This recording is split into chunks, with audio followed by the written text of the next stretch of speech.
Namaste children. In the last session, we have seen the concept of our Indian Constitution. So let us recall now what is Constitution. Constitution is the fundamental law of a country. In other words, we can say that it is an authentic document containing the basic ideas, principles and law of our country. So the concept of Constitution was first originated in USA. So need for a constitution. All democratic countries have a constitution that governs them. So it tells us the fundamental nature of our society. So making of Indian Constitution. So the Constitution of India was framed by a Constituent Assembly set up under the Cabinet Mission Plan 1946. So we have 389 members. Dr. Rajendra Prasad was elected as the President of the Assembly. This Assembly met for 11 sessions and this Assembly worked through various committees and the final draft was prepared by Dr. Ambedkar and he was recognized as the father of the Constitution of India. So this constitution was finally adopted on November 26, 1949 and it was came into force on 26 January 1950. So we know that this day is known as a Republic Day. So what are the salient features of Indian Constitution? So it is the lengthiest of all written constitution. Most of the provisions are borrowed from various countries. It is partly clear and flexible. So it established federal system. It established the parliamentary system. So it makes India as a secular state. It provides an independent judiciary. It introduces universal adult franchise. It provides single citizenship. It makes special provision for scheduled caste and scheduled tribes, etc. So these are the salient features of our Indian Constitution. Let us see what is the meaning of preamble. So it refers to the introduction or preface to the Constitution. This Constitution is based on this preamble is based on the objective resolution drafted by Jawaharlal Nehru and adopted by the Constituent Assembly on January 22nd, 1947. So in the 42nd Constitution Amendment Act of 1976, they added the three new words, that is socialist, secular and integrity. So this preamble of a constitution states that India is a sovereign, socialist, secular and democratic republic and this constitution mainly guarantees on liberty, equality, justice and fraternity. So next is citizenship. So the word citizen, it is derived from the Latin word civis. It means resident of city, state. So the Citizenship Act of 1955, we have the 5 ways of acquiring citizenship and 3 ways of losing citizenship. So let us see what are the 5 ways. So 5 ways of acquiring citizenship: by birth, by descent, by registration, by naturalization, by incorporation of territory. What are 3 ways of losing citizenship? Renunciation, termination and deprivation. So till this we have seen in the last class. Now in this class, now we are going to see about what are the importance of fundamental rights and fundamental duties. So fundamental rights is the basic human rights of all the citizens. So it is a basic human rights of all citizens. So it comes under the article 12 to 35. Originally, this constitution, they have provided 7 fundamental rights. But at present, we have only 6 fundamental rights and it is applicable to all the person and certain fundamental rights are available only to the Indian citizens. So this constitution derived from the Constitution of USA. That is, the framers of the constitution derived inspiration from the Constitution of USA. From that they have taken this. So let us see what are the 6 fundamental rights. So rights to equality comes under the article 14 to 18. Rights to freedom, article 19 to 22. Rights against exploitation, article 23 to 24. Right to religion, article 25 to 28. Cultural and educational rights, article 29 to 30. right to constitutional remedies, Article 32. So here we can see that Article 31 is missing. That is right to property was the article comes under 31. It was deleted from the list of fundamental rights by the 44th Amendment Act of 1978. So this rights alone was deleted in the fundamental rights. So under this 6 fundamental rights, so this right to constitutional remedies, that is Supreme Court and High Court are empowered to issue 5 kind of writs. So writs is nothing but it's a command or order issued by the court under their seal. So they have empowered and they have given the 5 kinds of writs, that is habeas corpus, mandamus, prohibition, certiorari and quo warranto. So this is to these writs are given by these courts in order to safeguard the people in a certain incidents. So they have given this 5 kinds of writs. So in this fundamental rights, the president can suspend other fundamental rights through specific orders. But these orders must be approved by the parliament. So without their approval, the president cannot suspend any other fundamental rights in the constitution. So only the parliament, they have the rights to give the approval of suspending this fundamental rights here. So again I recall it.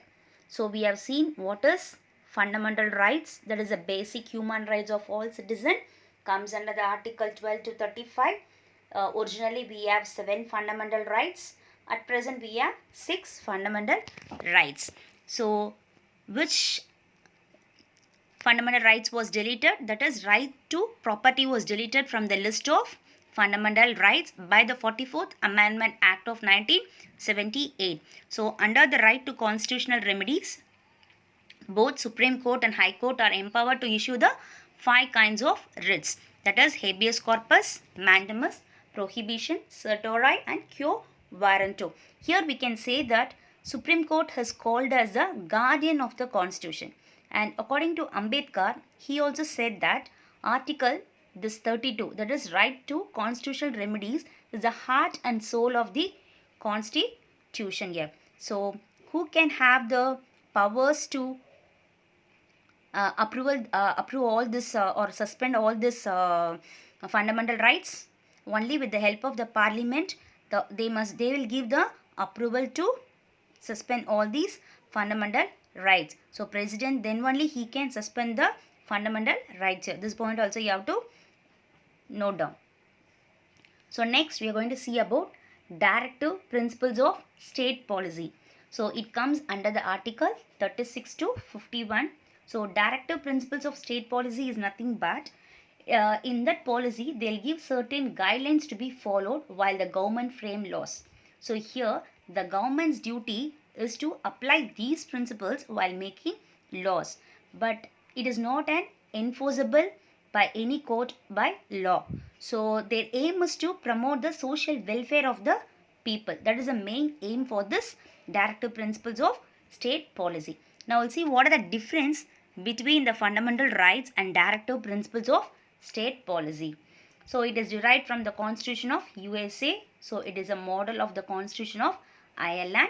And here the government cannot take away any of these rights. Mere instruction can be given to the government. It is enforceable by the court of law. It is not enforceable in any court by law. So it has a legal sanction. It has a moral and political sanction. So here the rights strengthen the political democracy in the country. Here the principles ensure social and economic democracy. So these are natural rights. These leads to protect human rights. So here we can say that in directive state of principles of state policy, their main aim is to see that the people should be in a safe and welfare for the people.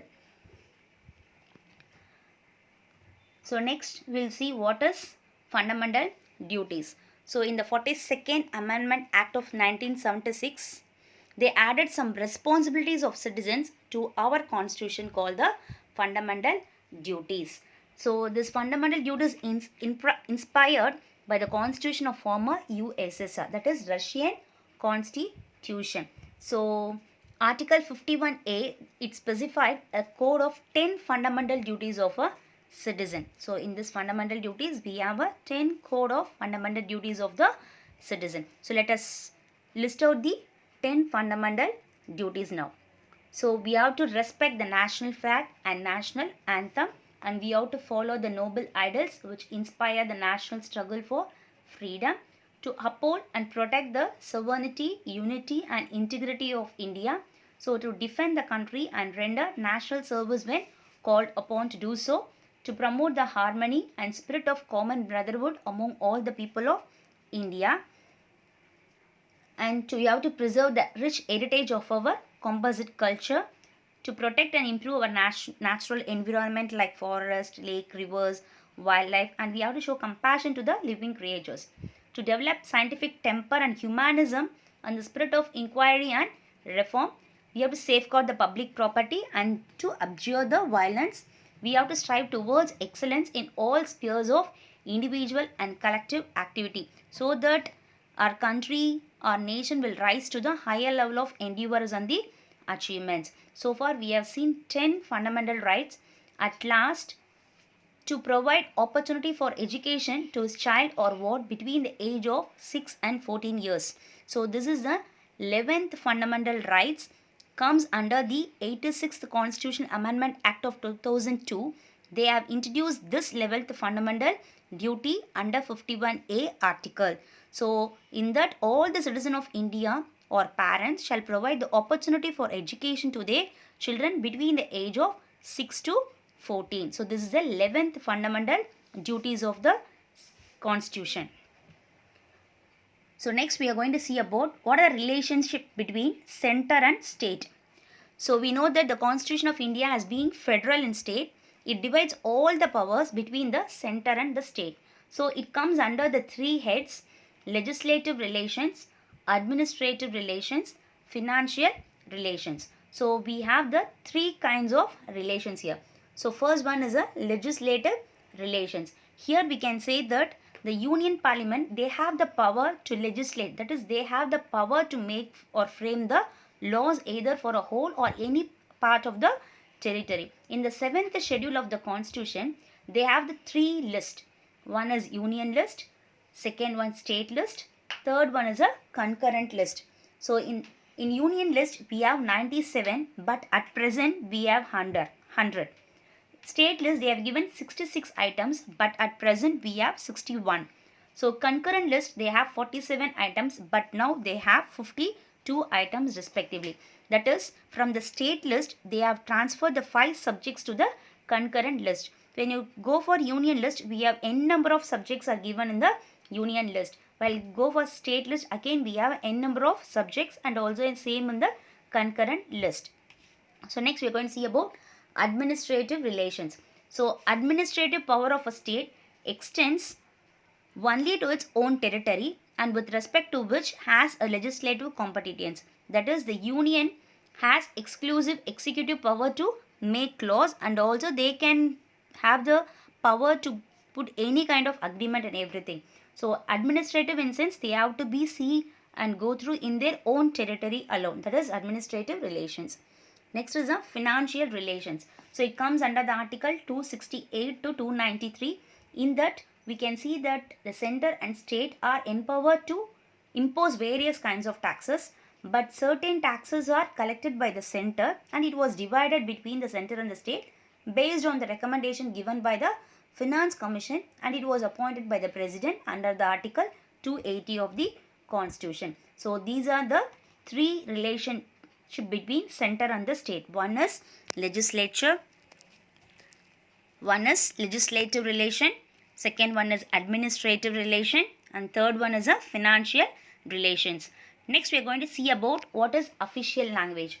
So under this article 343 to 351, we have the four heads: language of the union, regional languages, language of the judiciary, text of law, and special directives. In that, the first language committee was appointed in the year 1955. So under the Official Language Act in 1963, they said that English may be continued along with the Hindi for all the official purposes. Again in the Amendment Act of 1967, they said that English may continue indefinitely. That is, initially when you go for the constitution, we have the 14 regional languages in the 8th schedule. But at present, we have 22 languages are recognized. But recently in 2004, the government of India, they decided to create a new category of languages. That name is classical languages. So in 2004, the government of India decided to create a new category of languages called a classical languages. In that we have 6 languages. So first one is Tamil, second one Sanskrit, third one Telugu, fourth one Kannada, fifth one Malayalam, and sixth one Odia. So these are the 6 languages. We called it as a classical languages. Next we'll go for emergency provisions.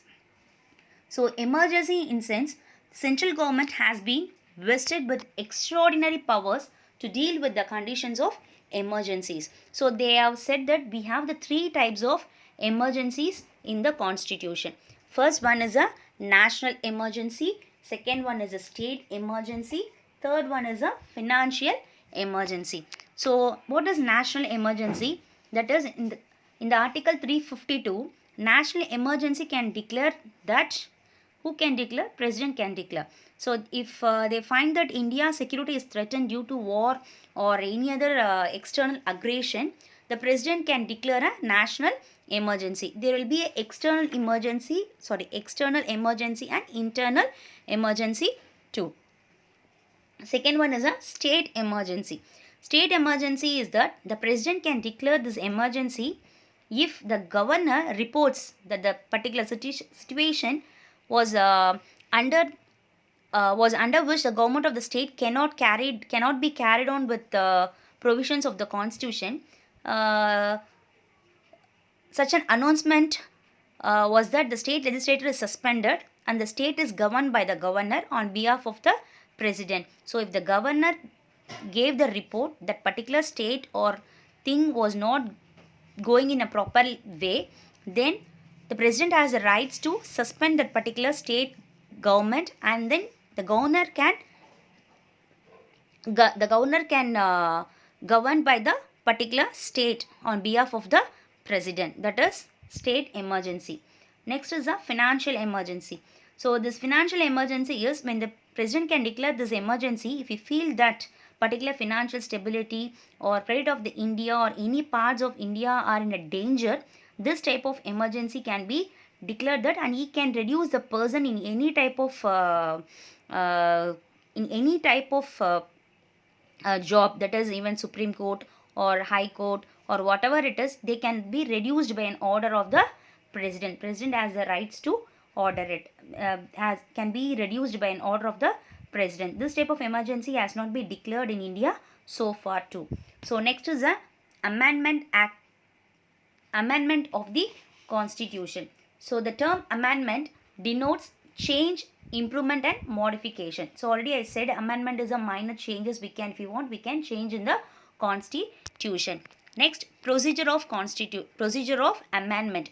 So an amendment of this constitution may be initiated only by the introduction of a bill for the purpose in either house of parliament. So the constitution amendment can be brought about only by the parliament. So it is nothing but, we can say that introduction of a bill for the purpose in either house of parliament, both the houses of parliament. So the constitution amendment can be brought only by the parliament only, not the state legislature. They cannot interfere in the amendment of the constitution.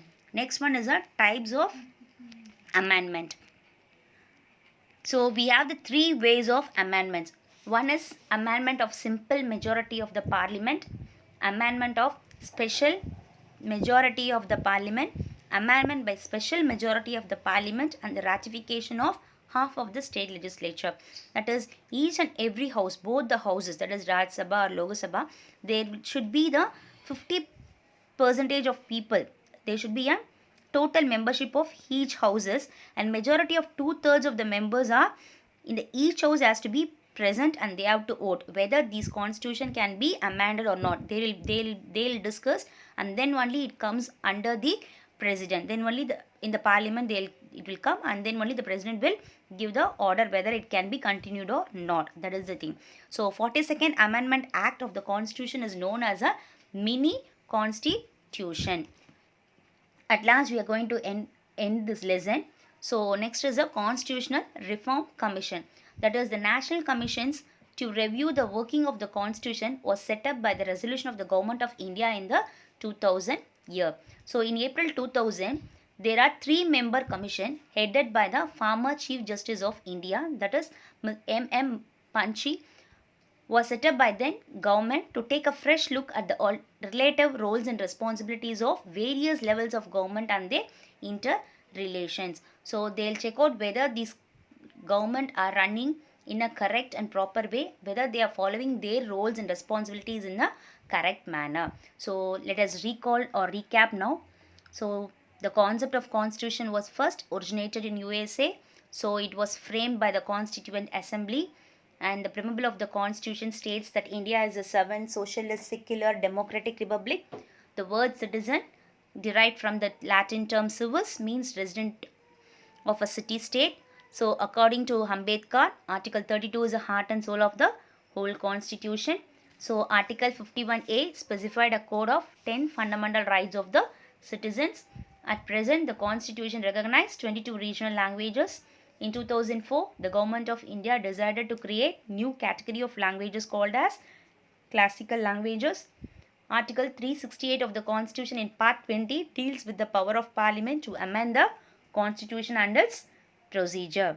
So far we have seen what is fundamental rights and duties, what are difference between fundamental rights and directive principles of state policies, and what are the relationship between center and the state, and what are the official languages, and what are 3 types of emergency provisions, and what is the meaning of amendment of the constitution and procedure of amendment and the types of amendments. So I think now we are clear about this concept.